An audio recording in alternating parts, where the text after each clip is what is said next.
ஹாய்ங்க.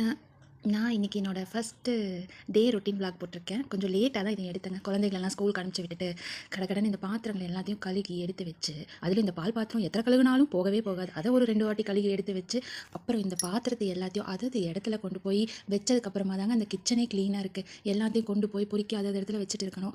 அதுக்கு நடுவில் வந்து டீ குடிக்கணும். ஏன்னா எல்லாரையும் அனுப்பிச்சு வச்சுட்டு அதுதான் என் முதல் வேலை. டீ முதல்ல அப்போ தான் குடிப்பேன் நான். டீ குடிச்சிட்டு, பாத்திரம் கழுகிட்டு, இது எல்லாத்தையும் எடுத்து அதது இடத்துல வச்சுட்டு, அதுக்கப்புறம் எனக்கு மணி பிளான்ட்னா ரொம்ப பிடிக்குங்க. அதனால் அங்கங்கே மணி பிளான்ட் வந்து நான் வச்சுருப்பேன். அதுக்கெல்லாம் கொஞ்சம் ஸ்ப்ரே பண்ணி விடுவேன். அது அப்பப்போ பவுலில் கொஞ்சம் குட்டி குட்டியாக இருக்கும்ல, அந்த மாதிரி பவுலில் போட்டு வச்சுருப்பேன். அப்புறமா எல்லாம் க்ளீன் பண்ணி முடிச்சுட்டு முன்னாடி கொஞ்சம் செடி வச்சுருக்கேன். ஆக்சுவலாக பார்த்தீங்கன்னா இது வந்து எங்கள் ரெண்டட் ஹவுஸ் தான். எங்கள் ஓன் ஹவுஸ் வந்து கேரளாவில் தான் இருக்குது. நாங்கள் வீக்லி ஒன்ஸ் அங்கே போயிடுவோம். குழந்தைகளோட ஸ்டடீஸ்க்காக நாங்கள் இங்கே இருக்கோம். அதனால் அங்கே எங்களுக்கு நிறைய மரம் செடி கொடியெல்லாம் இருக்கும். ஆனால் இங்கே அந்தளவுக்கு எங்களுக்கு வைக்க முடியாது இல்லைங்களா? அதனால நாங்கள் சின்ன சின்ன அந்த பாட்டில் தான் வச்சுருக்கோம். இந்த மணி பிளான்ட்டும் நல்லா வளருது. எனக்கு இங்கே இருக்கிற செடியிலேயே இந்த மணி பிளான்ட் மட்டும்தாங்க ரொம்ப பிடிக்கும். அதுக்கு நான் தண்ணி ஊற்றினாலும் சரி, ஊற்றாட்டியும் சரி, அது பாட்டுக்கு வளர்ந்துட்டுருக்கும். எவ்வளோ வெயில் அடித்தாலும் அது வந்து காஞ்சு போகிறது கிடையாது. அதனால் அதுக்கு மட்டும் நான் எப்போவும் மெயினாக பார்த்துக்குவேன். ஸ்ப்ரே அடிக்கிறது, தண்ணி ஊற்றுறது அப்படின்ட்டு. அப்புறம் நாங்கள் இல்லைனாலும் எங்கள் பக்கத்து வீட்டு பசங்களாம் எங்கள் செடிக்கு வந்து தண்ணி ஊற்றிடுவாங்க. நாங்கள் 1 மந்த் லீவுக்கு போயிட்டு வந்தனால செடியெல்லாம் வந்து அவங்களும் ஊருக்கு போயிட்டாங்க. அதனால் எங்கள் செடியெல்லாம் வந்து கொஞ்சம் காஞ்சு போயிடுச்சு. நான் என்ன செடி வச்சேன்றதே எனக்கு மறந்து போயிடுச்சு. அந்த அளவுக்கு செடியெல்லாம் கருகி போயிடுச்சு.